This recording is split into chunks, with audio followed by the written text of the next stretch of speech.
Britain में एक खतरनाक जंबी वायरस एक लैब से बाहर निकल जाता है और पूरे देश में फैल जाता है, जिससे हजारों लोग मारे जाते हैं। डॉन और उसकी बीवी एलिस, जिसकी आंखों का रंग अलग अलग है, कुछ और लोगों के साथ एक दूर दराज गांव के कॉटेज में छुप जाते हैं। जेफ, सैली, जेकब और कैरन। डॉन और एलिस के 2 बच्चे होते हैं और उन्हें खुशी होती है कि उन्होंने बच्चों को स्कूल ट्रिप पर स्पेन भेज दिया था। एक दिन जब सब लोग दोपहर का खाना खा रहे होते हैं तो उन्हें दरवाजे पर जोर जोर से खटखटाने की आवाज आती है और कोई मदद के लिए चिल्ला रहा होता है। डॉन को अजनबियों के लिए दरवाजा खोलना पसंद नहीं आता, लेकिन एलिस उसे समझाती है कि ये एक बच्चे की आवाज है और डॉन मान जाता है। वे उस बच्चे को खाना देते हैं और वह अपनी कहानी सुनाता है। उसके मम्मी पापा ज़ॉम्बी बन गए हैं और एक झुंड के साथ उसका पीछा कर रहे हैं। वो बच्चा पास के शहर से भागकर यहाँ तक आया है। उधर कैरन अपने बॉयफ्रेंड को लेकर परेशान है, जो कुछ दिन पहले गया था और वापस नहीं आया। वो खिड़की का एक छोटा हिस्सा हटाकर बाहर झांकती है, लेकिन यही गलती ज़ॉम्बीज को आवाज सुनने के लिए काफी होती है और वे हमला कर देते हैं। ज़ॉम्बीज खिड़की और लकड़ी तोड़कर अंदर आते हैं और कैरन का हाथ पकड़कर उसे काट लेते हैं। जेकब उसे बचाने आता है और खींचकर अंदर लाता है, लेकिन कैरन ज़ॉम्बी बन जाती है और खून उल्टी करते हुए जेकब पर हमला कर देती है। उसी वक्त डॉन आता है और कैरन के सिर पर वार करके उसे मार देता है, जिससे जेकब बचकर भाग सकता है। अब और ज़ॉम्बीज भी आ रहे होते हैं, इसलिए डॉन वहीं रुकता है ताकि दूसरों को भागने का मौका मिल सके। एलिस और बच्चा हॉलवे में भागते हैं, लेकिन दूसरी खिड़कियों से ज़ॉम्बीज अंदर आने लगते हैं, इसलिए दोनों ऊपर की तरफ दौड़ते हैं। बच्चा इतनी तेजी से भागता है कि एलिस उसे खो देती है। जेफ, सैली और जेकब कॉटेज के बाड़े से भागने की कोशिश करते हैं, लेकिन ज़ॉम्बीज वहां भी पहुंच जाते हैं। जेफ दरवाजा पकड़कर खड़ा होता है ताकि बाकी दोनों भाग सकें, लेकिन दरवाजा टूट जाता है और जेफ को ज़ॉम्बीज मार डालते हैं। सैली रोती रहती है क्योंकि वो अपने पति को खाते हुए देखती है और इसी वजह से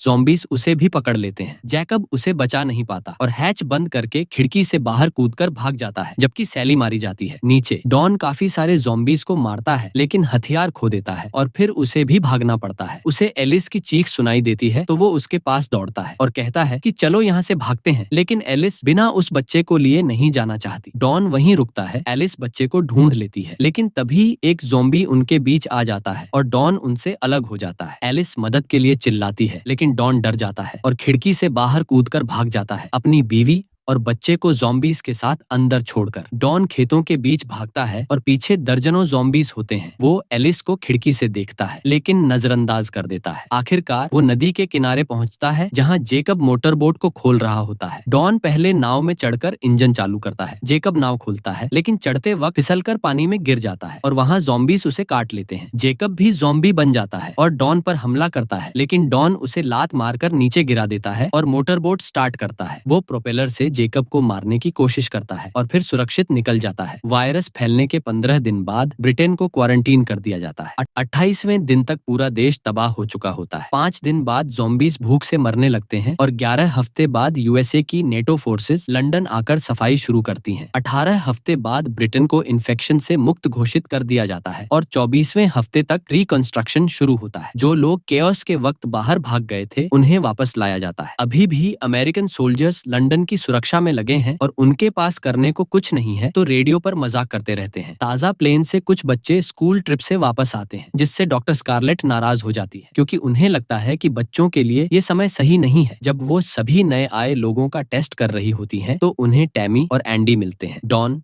और एलिस के बच्चे। स्कारलेट देखती है कि एंडी की आंखें अलग अलग रंग की हैं और वो बताता है कि वो अपनी माँ पर गया है। जब दोनों बच्चे हेल्दी निकलते हैं तो उन्हें ट्रेन में बैठाया जाता है और वे देखते हैं कि सैनिक अब भी लाशों को जला रहे हैं, टॉक्सिक वेस्ट हटा रहे हैं और शहर को साफ कर रहे हैं। आखिर में वो एक सुरक्षित इलाके डिस्ट्रिक्ट 1 पहुंचते हैं, जहां उनकी मुलाकात डॉन से होती है। डॉन उन्हें एक शानदार अपार्टमेंट में ले जाता है, जो उसे केयर टेकर होने के नाते मिला है, लेकिन बच्चे जानना चाहते हैं कि उनकी माँ को क्या हुआ। डॉन उन्हें झूठ बोलता है कि उसने एलिस को मरते देखा था और कुछ नहीं कर सका। रात में एंडी को सपना आता है कि एलिस एक डरावनी ज़ॉम्बी बन चुकी है और जब उसकी नींद खुलती है तो वो डर के मारे टैमी के साथ सो जाता है। अगली सुबह दोनों बच्चे डॉन के काम पर जाने का इंतजार करते हैं और फिर उसके बिना बताए अपार्टमेंट से बाहर निकल जाते हैं। वे एक पुल के किनारे से होकर सेफ जोन के बाहर निकलते हैं और दूर एक छत से डॉयल उन्हें देख लेता है। डॉयल अपनी टीम को बताता है, जबकि बच्चे खाली लंदन में घूमने लगते हैं और इस बात का मजा लेते हैं कि कोई बड़ा उन्हें डांटने वाला नहीं है। उन्हें एक पिज्जा दुकान के बाहर एक डिलीवरी बाइक मिलती है। टैमी अंदर जाकर चाबी ढूंढती है। वो अंदर जाती है चाबियां ढूंढने के लिए, लेकिन वहाँ चारों तरफ सड़ी हुई लाशें देखकर डर जाती है। मुंह और नाक ढककर टैमी धीरे से एक लाश से चाबियां उठाती है, लेकिन तभी अचानक बहुत सारे कॉकरोच देखकर चौंक जाती है। फिर वो एक हेलमेट भी उठा लेती है और अपने भाई के पास लौट जाती है ताकि दोनों साथ बाइक पर निकल सकें। जब वो लोग शहर से होकर निकलते हैं तो उन्हें हर तरफ ज़ॉम्बी अटैक की तबाही दिखती है और वो सारी एक्स्ट्रा कब्रें जो पिछले कुछ महीनों में बनाई गई थी। आखिर में वो लोग अपने पुराने घर पहुंचते हैं, जहाँ से वो एलिस की एक तस्वीर और कुछ पुराना सामान ले लेते हैं। जब एंडी एटिक छत वाला कमरा में जाता है तो देखता है कि खिड़कियां ढकी हुई हैं और एक टेबल पर बहुत सारा सड़ा हुआ खाना पड़ा है। दीवारों पर अजीब निशान बने हुए हैं और उन दोनों के नाम लिखे हुए हैं। अचानक उसे शीशे में कोई दिखता है। पहले उसे लगता है कि वो टैमी है, लेकिन जब वो शख्स बाहर आता है तो पता चलता है कि वो एलिस है। उसकी एक आंख लाल है, लेकिन बाकी सब ठीक लग रहा है। एलिस दौड़कर अपने बेटे को गले लगाती है। शुरू में एंडी खुश होता है, लेकिन थोड़ी ही देर में एलिस उसे बहुत जोर से जकड़ लेती है। उसी वक्त मिलिट्री आ जाती है और बच्चों को वहाँ से ले जाती है, जबकि एलिस को पकड़ लिया जाता है। कुछ वक्त बाद एलिस को अच्छी तरह से नहलाया जाता है और एक स्ट्रेचर पर बांध दिया जाता है। स्कारलेट उससे कुछ सवाल पूछने की कोशिश करती है, लेकिन एलिस चुप रहती है। फिर स्कारलेट उसका ब्लड सैंपल लेती है और नोटिस करती है कि एलिस को किसी ने काटा हुआ है, जो अजीब है क्योंकि वो ज़ॉम्बी में तब्दील नहीं हुई। जैसे ही टेस्ट खत्म होते हैं, स्कारलेट कंफर्म करती है कि एलिस के अंदर वायरस है और वो दूसरों को इन्फेक्ट कर सकती है, लेकिन किसी तरह से वो इम्यून भी है। इसका मतलब है कि एलिस वैक्सीन बनाने की हो सकती है। लेकिन जो लोग ऊपर बैठे हैं वो चाहते हैं कि एलिस को मार दिया जाए ताकि वायरस फैल न सके। वो कहते हैं टेस्ट बाद में करना। उधर बच्चे क्वारंटीन में हैं और जब डॉन उन्हें देखने आता है तो वो उस पर चिल्लाते हैं। गिल्टी महसूस करते हुए डॉन मिलिट्री की सिक्योरिटी को चकमा देकर एलिस से मिलने आइसोलेशन रूम पहुंच जाता है। वो माफी मांगता है कि उसने भागने का फैसला डर की वजह से किया, जिस पर एलिस उसे जवाब देती। पल भर में डॉन इमोशनल हो जाता है और अपनी बीवी को किस कर लेता है। एलिस की सालिवा से डॉन तुरंत इन्फेक्ट हो जाता है। उसे तेज बुखार और दर्द होता है और वो चिल्लाते हुए ज़ॉम्बी बन जाता है। एलिस डर जाती है, लेकिन वो अब भी बंधी होती है और भाग नहीं सकती। डॉन उस पर टूट पड़ता है, उसे मारता है, उसकी गर्दन काटता है और उसकी आंखें कुचल देता है। इसके बाद डॉन कई गार्ड्स पर हमला करता है, उन्हें काटकर मार डालता है और फिर हॉस्पिटल से भाग निकलता है ताकि डिस्ट्रिक्ट 1 में वायरस फैला सके। जब ऊपर वालों को ये सब पता चलता है तो वो एक सेफ्टी बंकर में चले जाते हैं और कोड रेड नाम का लॉकडाउन शुरू कर देते हैं। शहर में सोल्जर्स तैयार हो रहे होते हैं। वहीं टैमी और एंडी अपने गार्ड को दरवाजा पार करते देखते हैं, लेकिन वो लौटता है एक ज़ॉम्बी बनकर। वो शीशे को पीटता है ताकि बच्चों तक पहुंच सके, लेकिन तभी स्कारलेट उसे गोली मार देती है और उसका सिर फट जाता है। फिर वो बच्चों को आजाद करती है और उन्हें लेकर वहाँ से भागती है, पूरे बिल्डिंग में पड़ी लाशों को देखते हुए। कुछ देर बाद वो एक भीड़ में फंस जाते हैं जो बाहर भागने की कोशिश कर रही होती है। सोल्जर स्कारलेट से कहते हैं कि सिविलियंस को दूसरे दरवाजे से जाना होगा, लेकिन स्कारलेट साफ कहती है कि ये बच्चे टॉप प्रायोरिटी हैं। इस बात पर बहस हो जाती है और इसी अफरा तफरी में एंडी, स्कारलेट और टमी से अलग हो जाता है और दूसरे सिविलियंस के साथ एक सेफ रूम वाले गैराज में धकेल दिया जाता है। सोल्जर्स उन्हें अंदर लॉक कर देते हैं ताकि वो सुरक्षित रहें, लेकिन तभी पूरे डिस्ट्रिक्ट की बिजली चली जाती है। वहीं इंतजार करते हुए एंडी को कुछ आवाज सुनाई देती है। वो दरवाजे के पास जाता है और देखता है कि उसका ज़ॉम्बी बन चुका पिता डॉन खून में सना खड़ा है। डॉन पागल हो चुका होता है, दरवाजे को जोर जोर से हिलाता है और जैसे तैसे तोड़कर अंदर घुस जाता है और सीधे लोगों पर हमला करके उन्हें काटने लगता है। एंडी डर के मारे भागता है और छिपने की कोशिश करता है, जबकि वायरस पूरे गैराज में फैलने लगता है। अब सिर्फ डॉन ही नहीं, और भी लोग ज़ॉम्बी बनते जा रहे हैं और दूसरों को काटते जा रहे हैं। एंडी किसी तरह भीड़ पर चढ़कर रेंगता है और वेंटिलेशन सिस्टम में जाकर छिप जाता है। बाकी लोग लॉक तोड़कर सीढ़ियों से भागते हैं, लेकिन इससे ज़ॉम्बीज भी बाहर निकल आते हैं और वायरस और फैलने लगता है। सड़क पर इमरजेंसी लाइट्स जल जाती हैं, जिससे सोल्जर अस्पताल की तरफ भागते हैं और रूफटॉप स्नाइपर्स ज़ॉम्बीज पर फायरिंग शुरू करते हैं। जल्द ही ज़ॉम्बीज लॉबी तक पहुंच जाते हैं तो स्कारलेट और टैमी भागने लगते हैं और सोल्जर्स गोलियां बरसाने लगते हैं। डॉयल और बाकी स्नाइपर्स एक के बाद एक ज़ॉम्बीज को मारते जाते हैं, लेकिन वो जितने मारते हैं उससे ज्यादा आते रहते हैं। अब ये पहचानना भी मुश्किल हो गया है कि कौन इंसान है और कौन इन्फेक्टेड है। सोल्जर्स को सिर्फ ज़ॉम्बीज को मारने का ऑर्डर होता है, लेकिन जब कंट्रोल से सब बाहर हो जाता है तो ऊपर बैठे लोग कहते हैं अब जो भी दिखे उसे मार दो। पूरे शहर में गोलीबारी शुरू हो जाती है और एक कत्लेआम सा मच जाता है। उसी बीच एंडी वेंट से बाहर निकलता है, ठीक उस जगह जहाँ गोलियां चल रही होती हैं, लेकिन किस्मत से वो उस हिस्से में होता है जहाँ डॉयल निगरानी कर रहा होता है और वो इंसानों को नहीं मारता। वो जल्दी जल्दी एंडी के आसपास के ज़ॉम्बीज को मार देता है और एंडी को बाहर निकलने का मौका मिल जाता है। कुछ ज़ॉम्बीज रूफ पर भी पहुंच जाते हैं और स्नाइपर्स को मारने लगते हैं तो डॉयल भी वहां से भागने लगता है। बचे हुए लोग एक वेयर हाउस में छिप जाते हैं जहाँ एंडी फिर स्कारलेट और टमी से मिल जाता है और अपने पापा के बारे में बताता है। फिर डॉयल भी वहाँ आता है और कहता है कि मिलिट्री उन्हें भी मार देगी, इसलिए उन्हें यहाँ से निकलना होगा। गैंग बिल्डिंग के पिछले दरवाजे से बाहर निकलती है। एंडी चुपचाप अंधेरे में गलियों से निकलता है ताकि गार्ड्स उसे न देख सके। उसी वक्त फ्लिन हेलीकॉप्टर से ऊपर से उड़ता है। डॉयल उसे रेडियो पर डिस्ट्रैक्ट करता है और फिर ग्रुप को आगे बढ़ाता है। फ्लिन बुरी खबर देता है, 4 मिनट में पूरा डिस्ट्रिक्ट 1 बम से उड़ा दिया जाएगा। डॉयल उसे कहता है कि वो रीजेंट्स पार्क से उसे पिक कर ले, लेकिन बाकी लोगों के बारे में नहीं बताता। ग्रुप पार्क की तरफ दौड़ता है, लेकिन एक स्नाइपर एक बंदे को मार देता है। बाकी सब छिपते हैं, लेकिन स्नाइपर लगातार गोलियां चलाता रहता है। स्कारलेट के पैर में गोली लगती है। अब बस वो, बच्चे, डॉयल और एक बंदा सैम बचते हैं। डॉयल मेटल के टुकड़े से स्नाइपर का पता लगाने की कोशिश करता है, लेकिन गोली सीधे उस टुकड़े पर लगती है। इससे उसे समझ आ जाता है कि वो असली सोल्जर नहीं, कोई डरा हुआ सिविलियन है। डॉयल कहता है कि सैम झिगजैग में दौड़े ताकि वो स्नाइपर को शूट कर सके, लेकिन सैम मना कर देता है। एंडी खुद दौड़ जाता है। झिगजैग रफ्तार से दौड़ने पर स्नाइपर उसे नहीं मार पाता और डॉयल उसे एक ही गोली में शूट कर देता है। एंडी एक दीवार के पीछे छिप जाता है, लेकिन तभी अपने पापा डॉन को देखता है। वो वहीं खड़ा होता है, लेकिन इससे पहले कि कुछ हो, ग्रुप आ जाता है और डॉन गायब हो जाता है। फिर ग्रुप तेजी से भागकर एक बाड़ फांदता है और डिस्ट्रिक्ट 1 से निकल जाता है। ठीक उसी वक्त जब वहाँ बम गिरते हैं, पूरा इलाका धमाकों से उड़ जाता है। हजारों लोग मारे जाते हैं और स्कारलेट की सारी वैक्सीन रिसर्च भी जलकर खत्म हो जाती है। एलिस अस्पताल की खिड़की से जलती हुई आग में फंस जाती है और मर जाती है। ग्रुप एक टनल से होकर भागता है जिसे आग पकड़ने वाली होती है, लेकिन वो वक्त रहते बाहर निकल जाते हैं। बंकर में बैठे जनरल ये सब देखते हैं और हैरान रह जाते हैं कि बहुत सारे ज़ॉम्बीज़ बमबारी से बच गए हैं। वो अब लंदन में घुस चुके हैं और हर बिल्डिंग में जाकर लोगों को ढूंढ रहे हैं। सुबह होते होते डॉयल का ग्रुप रेजेंट्स पार्क पहुंच जाता है, जो वायरस फैलने के बाद से खाली पड़ा है। फ्लिन को बुलाते हुए स्कारलेट डॉयल को बताती है कि एलिस के अंदर जो जीन था, शायद वही जीन बच्चों के अंदर भी है, जिससे वैक्सीन बन सकती है। तभी फ्लिन रेडियो पर संपर्क करता है और कहता है कि वो आ रहा है, लेकिन बचकर रहो, कुछ जंबिये अब भी जिंदा हैं। डॉयल सबको घास और जंगल में छिपा देता है। फ्लिन हेलीकॉप्टर से आता है, लेकिन जब वो ग्रुप को देखता है तो गुस्सा हो जाता है और उन्हें लेने से मना कर देता है। इस बहस के बीच सैम देखता है कि ज़ॉम्बीज़ पास आ रहे हैं। वो दौड़कर हेलीकॉप्टर पकड़ने की कोशिश करता है। गुस्से में फ्लिन हेलीकॉप्टर को तेजी से उड़ाता है ताकि सैम गिर जाए, लेकिन जब ज़ॉम्बीज़ पार्क तक आ जाते हैं तो फ्लिन नीचे उतर आता है और रोटर ब्लेड से उन्हें मारना शुरू करता है। घास में खून और लाशें बिखर जाती हैं। हेलीकॉप्टर के रोटर ब्लेड से ढेर सारे ज़ॉम्बीज़ के टुकड़े उड़ जाते हैं। लंबी घास खून और अंगों से भर जाती है, लेकिन कुछ ज़ॉम्बीज़ फिर भी बच जाते हैं और डॉयल, स्कारलेट और बच्चों का पीछा करने लगते हैं। भागते भागते सैम गिर जाता है और वो पूरा खून से भीगा होता है, जिससे लग रहा है कि अब वो भी ज़ॉम्बी बन गया होगा। ग्रुप तेजी से भागता रहता है और डॉयल बीच बीच में पीछे मुड़कर उन ज़ॉम्बीज़ पर गोली चलाता है जो ज्यादा पास आ जाते हैं। फ्लिन डॉयल को कहता है कि वो वेम्बली स्टेडियम में मिले, लेकिन साफ कह देता है कि बाकी सबको छोड़ देना होगा। जब ग्रुप एक मोड़ मुड़ता है तो वो हैरान रह जाते हैं। शहर में अब मिलिट्री गैस छोड़ रही है। वो तुरंत भागकर एक कार के अंदर छुप जाते हैं। तभी ज़ॉम्बीज़ वहां तक पहुंच जाते हैं और कार को हिलाने लगते हैं। उनकी खून से सनी हथेलियां खिड़कियों पर लग जाती है, लेकिन तभी गैस वहां तक पहुंच जाती है और कुछ ही सेकंड्स में सारे ज़ॉम्बीज़ मर जाते हैं। इसके बाद कुछ सोल्जर्स फ्लेम थ्रोअर्स के साथ आते हैं ताकि कोई जिंदा बचे तो उसे भी खत्म कर सके। डॉयल कार स्टार्ट करने की कोशिश करता है, लेकिन वो स्टार्ट नहीं होती। फिर वो कार को धक्का देकर स्टार्ट करने बाहर निकलता है, जिससे स्कारलेट और बच्चे भाग सकते हैं, लेकिन खुद सोल्जर्स की आग में जलकर मर जाता है। स्कारलेट ड्राइविंग सीट संभालती है और तेजी से लंदन की सड़कों पर भागती है, लेकिन कुछ ही देर में मिलिट्री के हेलीकॉप्टर्स उन्हें देख लेते हैं और फायरिंग शुरू कर देते हैं। स्कारलेट गोलियों को चकमा देती है और कार को सबवे टनल्स में ले जाती है, जहां से वो पैदल आगे बढ़ते हैं। नीचे के टनल बहुत अंधेरे हैं, तो स्कारलेट डॉयल की नाइट विजन डिवाइस का इस्तेमाल करके बच्चों को एस्केलेटर से नीचे ले जाती, लेकिन वहां कुछ पुरानी लाशों पर उनका पैर पड़ता है और वो फिसलकर अलग अलग हो जाते हैं। स्कारलेट लाशों के बीच बच्चों के नाम चिल्लाती है और टैमी से मिल भी जाती है, लेकिन उसकी आवाज एक ज़ॉम्बी को खींच लाती है। वो ज़ॉम्बी डॉयल का हथियार उठाकर स्कारलेट पर हमला करता है और उसे मार डालता है। ज़ॉम्बी के जाने के बाद टैमी हथियार उठाती है और स्कारलेट की लाश देखकर सदमे में आ जाती है। उधर एंडी एक अंधेरे प्लेटफॉर्म पर पहुंच जाता है, जहां वही ज़ॉम्बी उसे भी पकड़ लेता है और उसके गले पर काट लेता है। जब तक टैमी पहुंचती है देर हो चुकी होती। जब ज़ॉम्बी अपना सिर उठाता है, टैमी हैरान रह जाती है। वो उनका अपना पिता होता है। कुछ सेकंड के लिए वो हिचकिचाती है, लेकिन आखिर में गोली मारकर उसे मार डालती है। इसके बाद रोती हुई टैमी अपने भाई के पास जाती, लेकिन एंडी डर के मारे भाग जाता है। शायद उसे डर होता है कि वो टैमी को भी इन्फेक्ट कर देगा। टैमी उसका पीछा करती है और जब एंडी गिरता है तो टैमी देखती है कि उसकी आंखें भी एलिस की तरह लाल हो रही हैं, यानी वो भी इम्यून है। फिर दोनों भाई बहन स्टेडियम पहुंचते हैं और फ्लिन को सब कुछ बताते हैं, साथ ही डॉयल की मौत की खबर भी। अब कोई चारा न होते हुए फ्लिन उन्हें लेकर ब्रिटेन से निकलता है यूरोप की तरफ। 28 दिन बाद फ्लिन का हेलीकॉप्टर फ्रांस में खाली और वीरान पड़ा है। कोई रेडियो पर मदद की गुहार लगा रहा है। फिर दिखाया जाता है कि ज़ॉम्बीज़ की भीड़ एफिल टावर की तरफ भाग रही है, यानी अब वायरस ब्रिटेन से बाहर भी फैल चुका है।